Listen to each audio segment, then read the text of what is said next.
A Tulsa County man is trying to clear his name and his record tonight after somebody else used the victim's name during an arrest. The victim ended up being charged with the crimes, but they were later dismissed when the DA found out the truth. But they're still on the man's record, and he says it could cost up to $1,500 to get them removed. News on 6's Jordan Tidwell is live with why he says that's not right. Jordan? Lori, Craig, Stephen Alford says it's not fair for him to have to pay to get something off his record that he didn't even do. Stephen Alford was in shock when his friends started messaging him after hearing his name on the news about an arrest. But it wasn't Stephen's picture. It was actually someone Stephen had been friends with 10 years ago.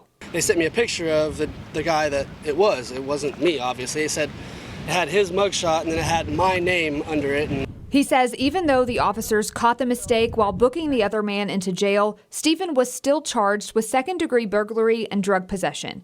He says the charges have been dismissed, but they are still on his record and online.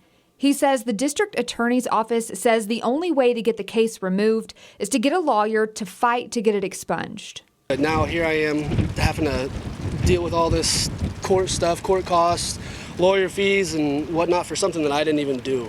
He says getting a lawyer would cost him at least $700, and he doesn't have that money. He says he's also having to search for a new job, but is worried no one is going to believe him when they're doing a background check and it shows he has a record. Because I've got to explain, hey, this is dismissed. It wasn't really me. I swear to God, it wasn't me, He says he feels anxious and he just wants this to get fixed. My whole life feels ruined at this point because I'm actually a decent human being. I would never do something like that, and now it looks like I did it. He says for now, since he's not getting an attorney, he's hoping there's some other way to get the charges off his record. Live in Tulsa, Jordan Tidwell, Oklahoma's Own, News on 6.